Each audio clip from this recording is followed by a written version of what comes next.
Assalamualaikum warahmatullahi wabarakatuh. Innal hamdalillah nahmaduhu wa nasta'inuhu wa nastaghfiruh wa na'udzu billahi min syururi anfusina wa min sayyiati a'malina may yahdihillahu fala mudilla lahu wa may yudlil fala hadiya lahu. Asyhadu an la ilaha illallah wa asyhadu anna Muhammadan abduhu wa rasuluhu la nabiyya wa la rasula ba'dah.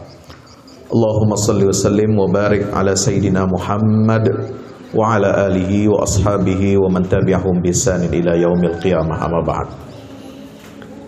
Yang saya hormati, yang saya cintai, para asatiz, para guru dan pimpinan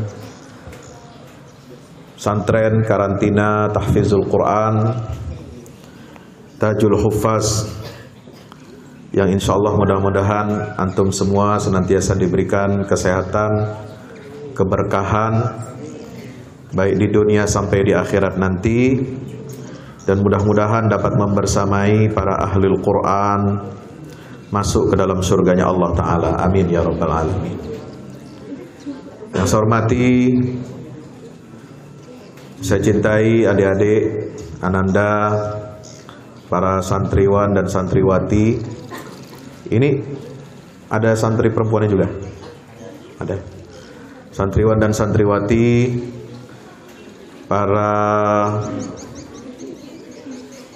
jamaah, kaum ibu, emak-emak yang masih berkomitmen dan setia untuk membersamai Al-Quran. Mudah-mudahan kita semuanya senantiasa mendapatkan syafaat Al-Quran di yaumil qiyamah dan mendapatkan kemuliaan, keberkahan hidup di dunia dan di akhirat. Amin ya Rabbal Alamin. Bersyukur kehadirat Allah Subhanahu wa Ta'ala dengan kita mengucapkan Alhamdulillahi Rabbil Alamin. Bersyukur atas nikmat diturunkannya Al-Quran kepada kita semua, sehingga dunia ini yang tadinya dipenuhi dengan kemusyrikan, kekufuran, dan kezaliman, sistem-sistem yang dihasilkan atau yang dipropagandakan oleh peradaban-peradaban manusia yang jauh dari nilai-nilai Allah. Alhamdulillah, dengan turunnya Al-Quran, dengan diutusnya Nabi kita Muhammad sallallahu alaihi wasallam, dunia ini memiliki satu rujukan yang jelas, memiliki satu panduan yang jelas, yang terang benderang. Panduan itu, rujukan itu adalah Al-Quranul Karim. Meskipun cahaya Al-Quran kadang begitu terang benderang, tinggi, ya'lu wa la yu'la alaih, tapi kadang-kadang juga dalam sejarah perjalanan peradaban Islam, cahaya Al-Quran ini meredup. Bukan karena Al-Qurannya yang tidak berfungsi, bukan karena Al-Qurannya yang hilang, bukan karena Al-Qurannya yang tidak lagi dibaca dan tidak dihafalkan, tetapi karena kita umat Islam ini banyak meninggalkan petunjuk-petunjuk Al-Quran. Maka kita bersyukur kepada Allah Subhanahu wa Ta'ala, masih punya rujukan, masih punya pedoman untuk menjalani kehidupan kita ini, sehingga walaupun Islam ini ingin dilemahkan, ingin dilenyapkan, ingin dihancurkan sedemikian rupa dengan berbagai macam stigma, berbagai macam propaganda, berbagai macam peristiwa-peristiwa di dunia ini, untuk memojokkan ajaran Islam dan kaum muslimin, Tapi alhamdulillah, bersyukur kepada Allah Subhanahu wa taala, kita masih diberikan kekuatan, taufik dan hidayah oleh Allah taala. Di antaranya dengan tersebarnya titik-titik hidayah.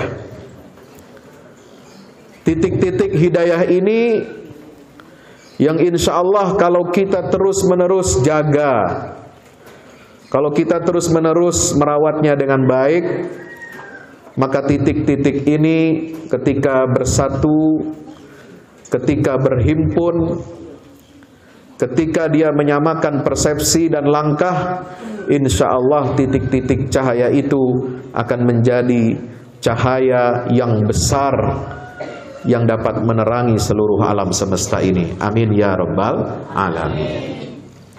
Salah satu titik itu saya lihat pagi ini ada di pesantren Tajul Huffaz ini, insya Allah. Maka itu mari kita renungi firman Allah Subhanahu wa taala dalam surah Al-Anbiya. Sudah ada yang hafal surat Al-Anbiya di sini? Sudah ada? Al-Anbiya, bukan Yasin, Bu ya. Woi. Bukan Tabarok ya. Atau juz amma, surat Al-Anbiya. Ada yang hafal? Belum. Tadi barusan yang paling mentok 15 ya. Al-Anbiya ini juz berapa? Hah? Juz berapa? 17 ya. Di ayat yang ke-10 Allah Ta'ala berfirman, a'udzubillahi minasyaitonir rajim, laqad anzalna ilaikum kitaban fihi dzikrukum afala ta'qilun wa kam qasamna min qaryatin kanat zalimatan wa ansha'na min ba'dihim wa ansha'na ba'daha qauman akharin. Nah ini dua ayat ini yang ingin saya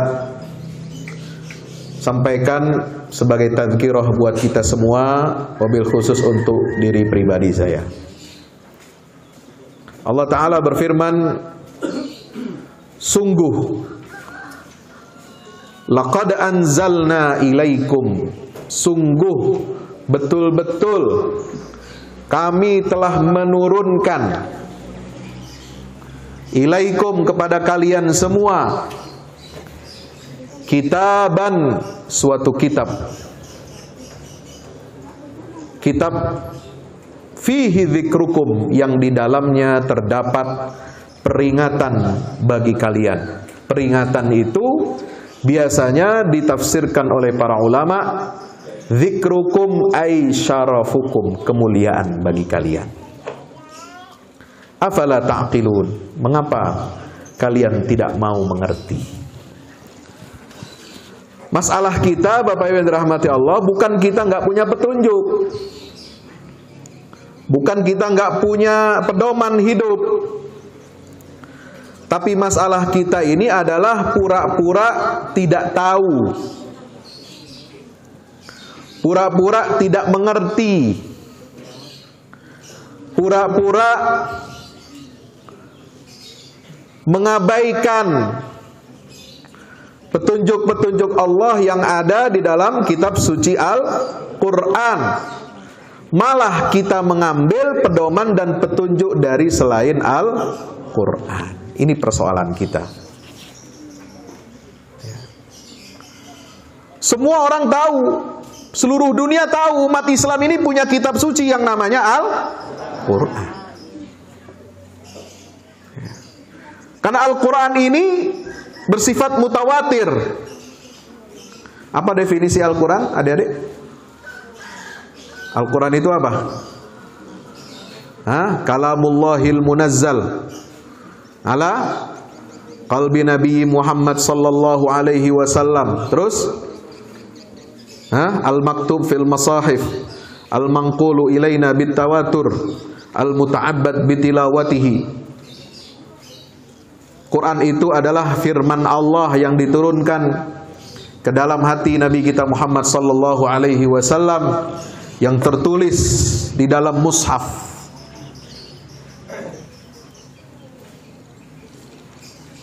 Kemudian apa? Yang dinukilkan, diriwayatkan dari generasi ke generasi secara mutawatir. Al-mu'jiz, ada tambahan ya, yang mu'jizat. Al-Quran itu penuh dengan mu'jizat. Mu'jizat itu artinya apa? Sesuatu yang melemahkan akal dan kemampuan manusia untuk mendatangkan yang seperti Al-Quran. Baik itu dari aspek bahasanya, Al-Quran tidak bisa ada yang menandingi. Tidak ada yang membuat redaksi yang sama serupa dengan Al-Quran. Baik dari aspek ilmiahnya, tidak ada informasi di dalam Al-Quran yang bisa ditandingi oleh hasil kajian sains dan ilmu pengetahuan manusia. Padahal Allah sudah turunkan ayat-ayat Al-Quran ini sejak berapa? Hampir 15 abad yang lalu, mendahului informasi-informasi sains dan teknologi yang dicapai oleh manusia di abad modern ini. Al-Quran juga unggul dari segi apa? Berita gaibnya. Di masa lalu, di masa Rasulullah dan masa yang akan datang, semua bisa diprediksi oleh Al-Quranul Karim. Al-Quran juga unggul dari aspek mukjizat apanya? Mukjizat aturan-aturannya, syariatnya. Ini yang disebut dengan i'jaz tasyri'i. Seluruh aturan-aturan hukum tasyri' di dalam Al-Quran, perintah maupun larangan, dalam aspek muamalah, dalam kehidupan pribadi, dalam kehidupan keluarga, aturan-aturan sosial, aturan ekonomi, semuanya itu menunjukkan bahwa aturan yang diturunkan atau diwahyukan Allah ini adalah aturan yang paling sempurna, yang tidak ada cacat dan tidak mampu manusia dalam sejarah peradabannya dapat menghadirkan aturan-aturan yang lebih baik dan lebih sempurna daripada aturan Al-Quran. Maka itu kita mesti wajib bersyukur kepada Allah. Ya. Jadi ketika adik-adik membaca, menghafal, tadarus, tilawah, menghafal Al-Quran ini bukan sembarangan yang dibaca dan dihafal. Bukan hanya sekedar termasuk ya.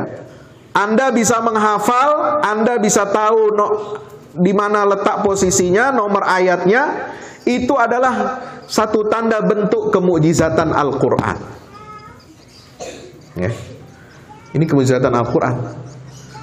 Kalau buku lain, mana ada orang mau menghafal sampai seperti itu. Ya.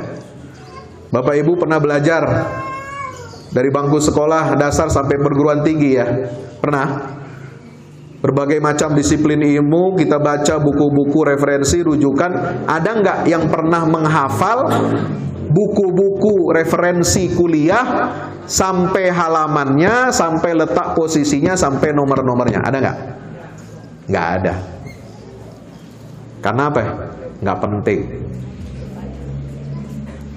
Nggak penting kali, kata anak muda sekarang. Ya. Tapi kalau Al-Quran, setiap ayatnya, setiap hurufnya, letaknya, susunannya itu semua menunjukkan mukjizat dari Allah Subhanahu wa Ta'ala. Sehingga kalau ada anak Muslim yang bisa menghafal seperti itu juga menunjukkan tanda kemukjizatan Al-Quran, karena Allah Subhanahu wa Ta'ala sudah menjanjikan di dalam Al-Quran dalam surat Al-Hijr ayat 9, inna nahnu nazzalna dzikra wa inna lahu lahafizun. Kami yang menurunkan Al-Quran dan kami pula yang akan menjaganya. Dan disitulah ada keterlibatan manusia. Bukan hanya Allah yang menjaga, menjamin keutuhan keaslian Al-Quran, tapi juga dijaga oleh malaikat Jibril ketika turun membawa wahyu kepada Nabi Muhammad. Tidak ada yang bisa menerobos pagar yang dijaga oleh malaikat Jibril ketika menurunkan Al-Quran, sehingga tidak ada ucapan-ucapan selain daripada firman Allah Subhanahu wa ta'ala. Bukan ucapan Jibril, bukan juga ucapan Nabi Muhammad, bukan ucapan siapa-siapa, tapi dia adalah kalamullah. 100% isinya adalah firman Allah. Terus kalau ada yang tanya begini, Pak Ustadz, kenapa di situ ada perkataan iblis? Ada nggak perkataan iblis dalam Quran? Kenapa di situ ada perkataannya Fir'aun? Kenapa ada omongannya, bicaranya Namrud, musuh-musuh Allah? Ada omongannya Qarun, ada omongannya Haman, bahkan ada perkataannya Abu Lahab dan istrinya.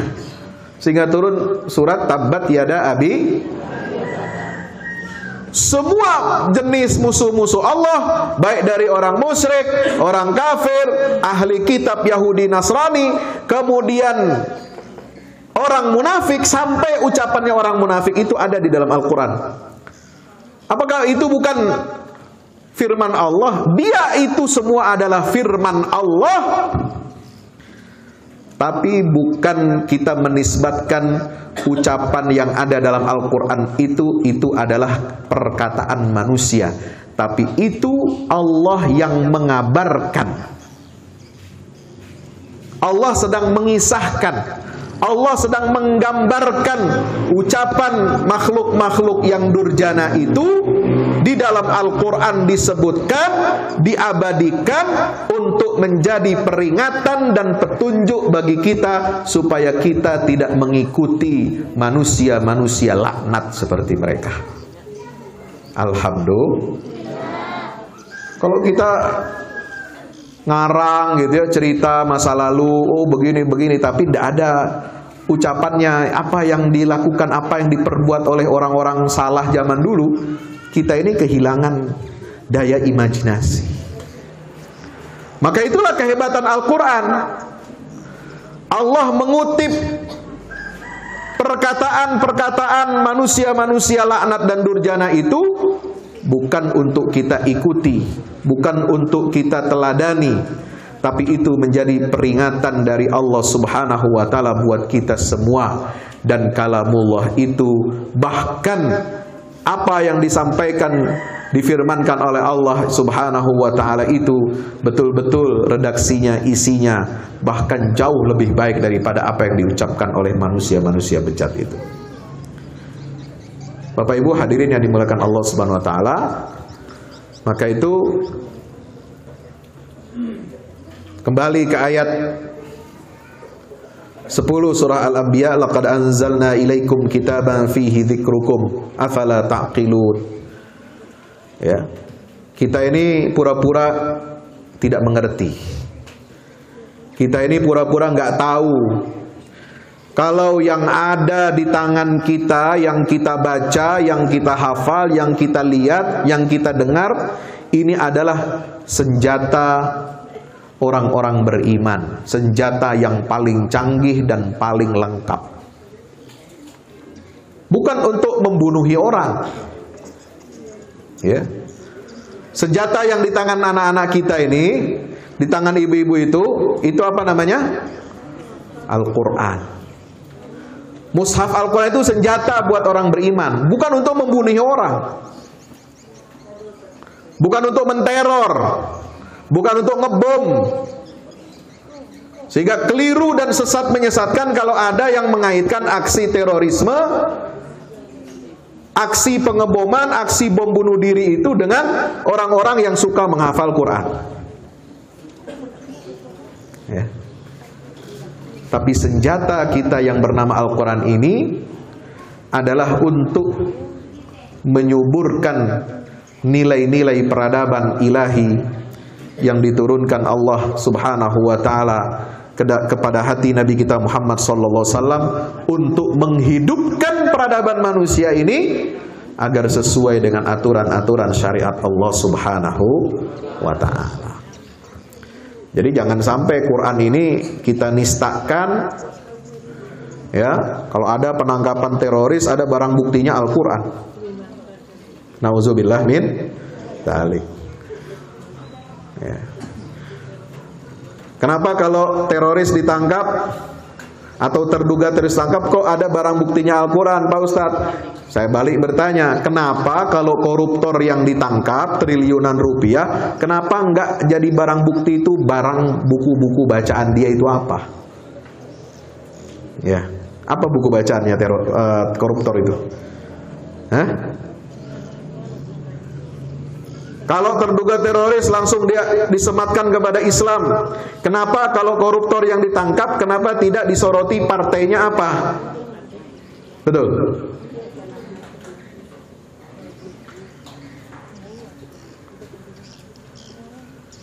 Nah, ini yang kemudian menyebabkan kita ini harus introspeksi.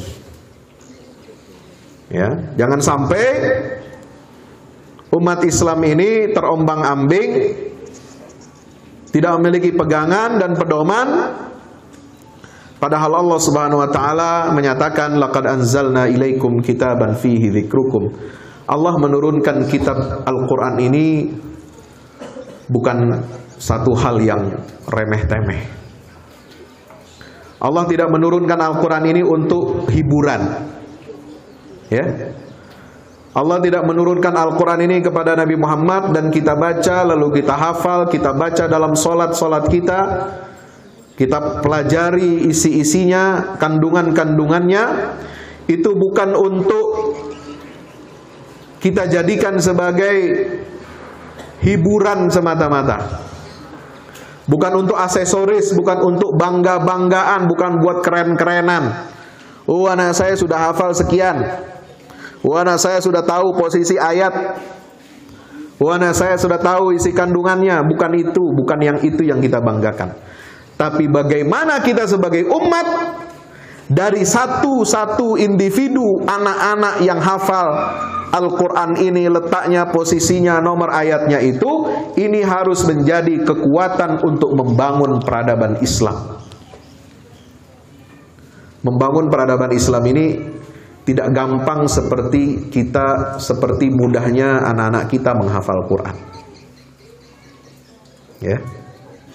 Membangun peradaban itu butuh tools, perlu alat, perlu perangkat, perlu sinergi, perlu kerjasama, perlu bidang-bidang keahlian, ilmu-ilmu pengetahuan harus kita kuasai.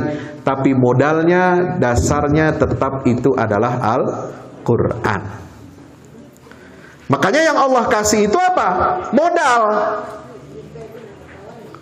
Kalau kita sudah punya modal, kita kembangkan modal itu. Ya. Apa modal kita membangun peradaban Islam ini? Adalah kitaban fihi dzikrukum, kitab yang di dalamnya terdapat kemuliaan untuk kalian semua. Sahabat-sahabat Nabi dulu pernah sekolah SD enggak? Sekolah sampai perguruan tinggi? Sampai doktor? Dapat gelar profesor? Tidak ada. Tapi kenapa mereka bisa membangun peradaban itu hebat? Bisa mengalahkan Romawi, Persia, menaklukkan banyak negara, banyak negeri-negeri besar di dunia ini. Memimpin peradaban manusia selama berabad-abad, mulai dari zaman Khalifah Umar Ibn Khattab radhiyallahu anhu. Ya, kalau kita ingin sebagai awal tonggak penyebaran Islam ke seluruh dunia, kemudian berhasil menguasai dan mengalahkan adidaya dunia saat itu. Adidaya dunia dulu Romawi dan Persia. Kalau sekarang bandingannya itu Cina dengan Amerika. Amerika dan sekutunya. Cina dengan sekutunya. Nah, itu bandingannya. Zaman dulu Romawi dan Persia. Itu bisa dikalahkan oleh umat Islam. Bisa tunduk di bawah panji Islam. Di bawah kalimat tauhid la ilaha illallah Muhammadun Rasulullah sallallahu alaihi wasallam. Apa yang menyebabkan mereka bisa seperti itu? Apa kurikulum pendidikan mereka bisa menjadi orang-orang hebat seperti itu? Yang kata Syekh Muhammad Al-Ghazali, ya, beliau membandingkan zaman dulu, zaman Rasulullah, sahabat itu dengan zaman sekarang. Apa bedanya sih? Kenapa masjid di zaman Rasulullah masjidnya itu sederhana? Ya. Masjidnya cuma beralaskan tanah pasir, beratapkan pelepah kurma.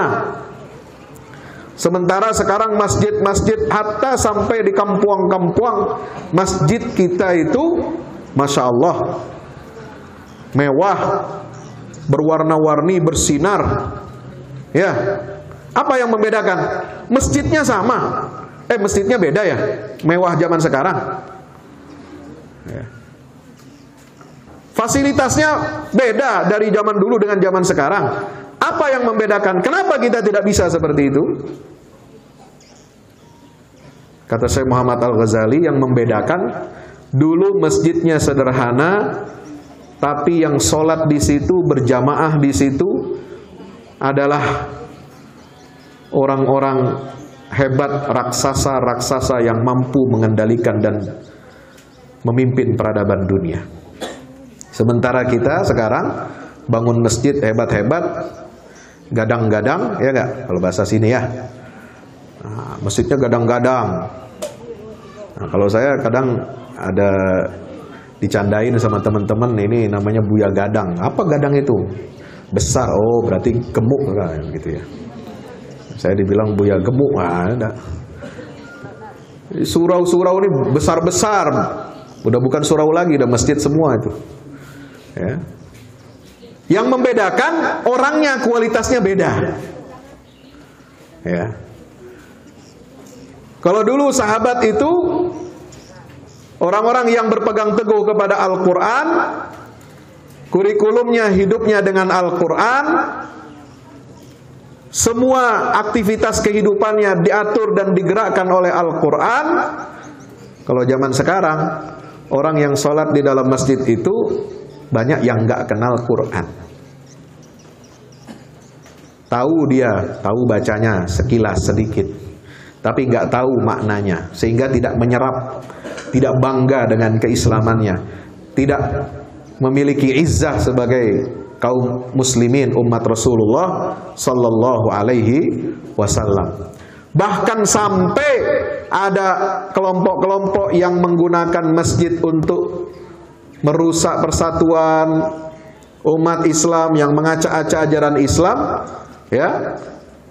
Bahkan kita diam saja, tidak mengingatkan dan tidak melakukan amar ma'ruf dan nahi mungkar. Nah, ini bedanya. Ya.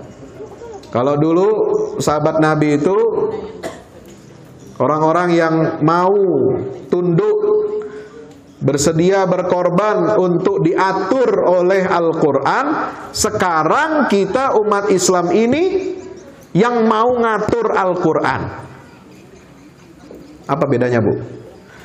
Kita mau diatur Quran dengan kita yang ngatur Al-Quran. Apa artinya? Kalau dulu sahabat itu menjadi makmumnya Al-Quran, alias apa? Qurannya jadi imam, iya dong? Betul? Quran jadi imam, kita harus jadi makmum. Imamnya ruku, imamnya sujud, imamnya duduk, imamnya salam, kita ikut. Apa kata imam? Tapi kalau sekarang, ya, Quran dijadikan makmum kita. Nah itu, ya. Maka Nabi SAW mengatakan, man ja'alal Qur'ana amamahu, atau dalam riwayat lain imamahu, qadahu ilal jannah. Orang kalau menjadikan Quran itu di hadapannya atau jadi imamnya, maka Quran itu akan membawa dan membimbing manusia ini masuk ke dalam surga. Wa man ja'alal Qur'ana khalfahu. Tapi ada yang menjadikan Quran ini di belakang, alias jadi makmum. Quran jadi di belakang kita, kita yang mau membimbing Al-Quran, kita yang mau mengatur-ngatur Al-Quran. Maka apa kata Rasulullah?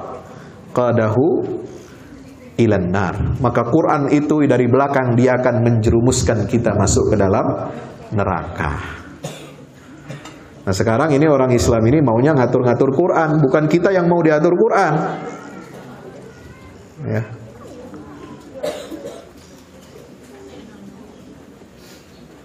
Quran melarang kita untuk minum khamar, untuk berjudi. Nah, sekarang orang cari-cari alasan bagaimana caranya supaya khamar dan judi itu bisa jadi halal. Quran melarang kita untuk berzina. Sekarang orang cari-cari alasan bagaimana supaya zina itu dilegalkan.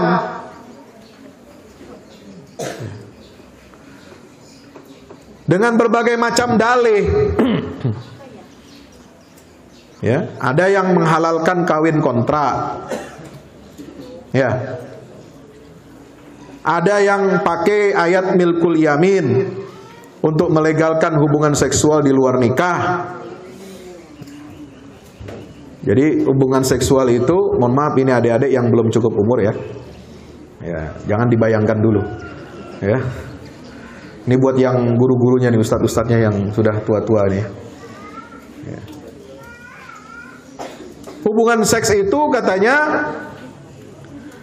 cukup berdasarkan kesepakatan suka sama suka. Ya. Bukan merek cemilan ya. Apa itu?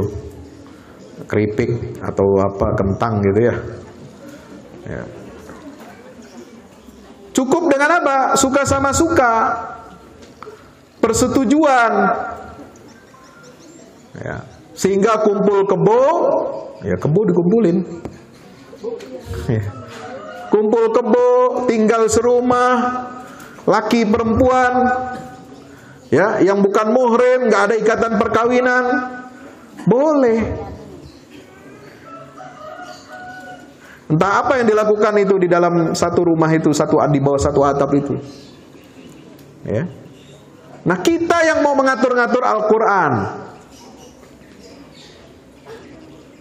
Maka itu peradaban Islam ini menjadi lemah, dan kemudian kita yang diatur oleh bangsa lain, kita yang dijajah oleh bangsa lain, kita yang dikendalikan oleh bangsa lain atau umat agama lain. Kenapa? Karena kita tidak taat kepada Al-Qur'an.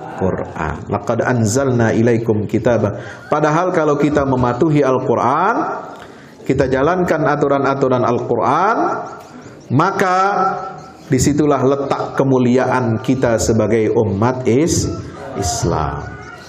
Jadi umat Islam ini mulia itu bersyarat. Kuntum khaira ummatin, bukan titik. Kalian umat Islam ini umat terbaik. Wah, udah titik, udah terbaik, pokoknya terbaik. Padahal masih koma, bersyarat. Tu'minuna billah. Ya kan? Kuntum khaira ummatin ukhrijat linnas ta'muruna bil ma'ruf wa tanhauna 'anil munkar wa tu'minuna billah, itu syaratnya. Syaratnya umat Islam ini umat terbaik. Ya, laqad anzalna ilaikum kitaban fihi dzikrukum. Kita mengamalkan Al-Qur'an supaya Al-Qur'an itu yang akan memuliakan kita, sebagaimana sabda Nabi kita Muhammad sallallahu alaihi wasallam, innallaha yarfa' bihadzal kitabi aqwaman wa yadh'u bihi akharin. Allah akan memuliakan derajat satu kaum kalau kaum itu memuliakan Al-Qur'an dan mengamalkan Al-Qur'an. Sebaliknya Allah akan menghinakan satu kaum kalau dia meninggalkan dan menghinakan Al-Qur'an. Inilah yang disebut dalam Al-Qur'an, dalam surat apa itu? Al-Furqan ya, kalau tidak salah. Ya Rabb, wa qala ar-rasulu ya Rabbi inna qaumi ittakhadhu hadzal Qur'ana mahjura. Sampai Rasulullah curhat kepada Allah, wahai Rabb, Tuhanku, sungguh kaumku ini menjadikan Al-Quran ini barang yang ditinggalkan, barang rongsok. Mereka perlakukan Al-Quran ini, hidayah Allah, cahaya Allah ini ada di hadapan mereka, tapi tidak dijadikan pedoman, tidak dijadikan imam, tidak dijadikan sebagai pembimbing, penyelamat dalam kehidupan di dunia dan di akhirat. Maka bagaimana kita mau dimuliakan Al-Quran? Maka itu ayat berikutnya, Wa kam qasamna min qaryatin kanat zalimatan wa ansha'na ba'daha qauman akharin. Nah ini dalil kalau Al-Qur'an ini kita fungsikan dengan baik, kita hidupkan nilai-nilainya, kita amalkan syariatnya, kita tegakkan hukum-hukumnya, ya, kita perbaiki seluruh kehidupan kita ini dengan Al-Quran, maka kita bisa membangun peradaban ini menjadi peradaban yang unggul. Maka Allah mengatakan di dalam ayatnya yang berikut itu, berapa banyak penduduk negeri yang zalim. Kam qasamna min qaryatin kanat zalimatan. Kenapa mereka zalim? Karena mereka meninggalkan petunjuk Allah. Ya. Jadi kriteria zalim atau tidak itu adalah mengikuti perintah atau larangan Allah Subhanahu wa ta'ala. Kalau kita tidak mengikuti perintah Allah, kalau kita melanggar larangan-larangan Allah, maka berarti kita ini zalim. Makanya Allah mengatakan negeri itu zalim. Kenapa dia berbuat zalim? Penduduknya kah atau pemimpinnya zalim? Karena mereka meninggalkan petunjuk Al-Qur'an. Wa ansha'na ba'daha qauman akharin. Yang seperti itu dihancurkan, dibinasakan oleh Allah. Kaum-kaum yang tidak mengikuti petunjuk Al-Qur'an, tidak mengikuti risalah yang dibawa oleh para nabi dan rasul, itu dihancurkan, dibinasakan oleh Allah. Dan Allah mengatakan wa ansha'na ba'da qauman akharin, dan kami lahirkan generasi yang lain setelah mereka sebagai penggantinya.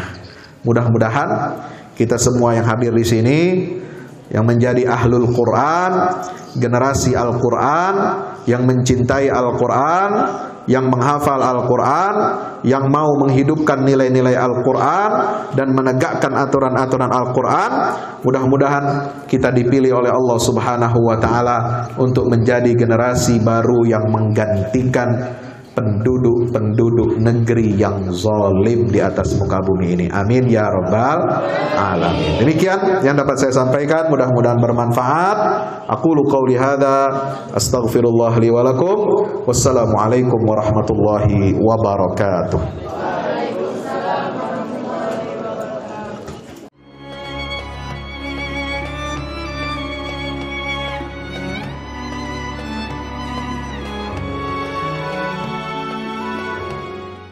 Assalamualaikum warahmatullahi wabarakatuh. Alhamdulillah kita udah selesai pengecoran rooftop ya. Itu apa? Tangga buat ke bawah. Yang ini di atas buat toren 2 biji. Ini semua udah dikeliling tembok.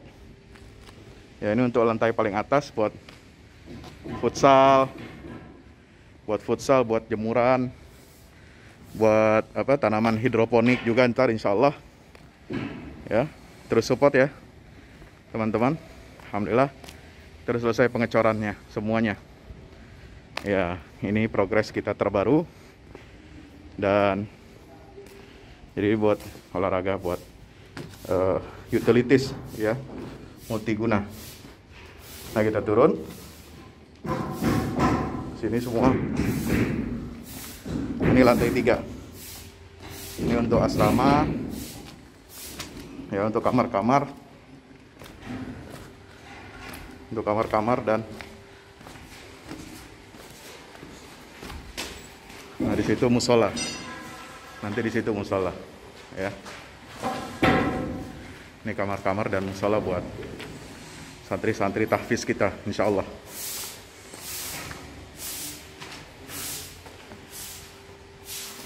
Nah, ini lantai 2 kita turun.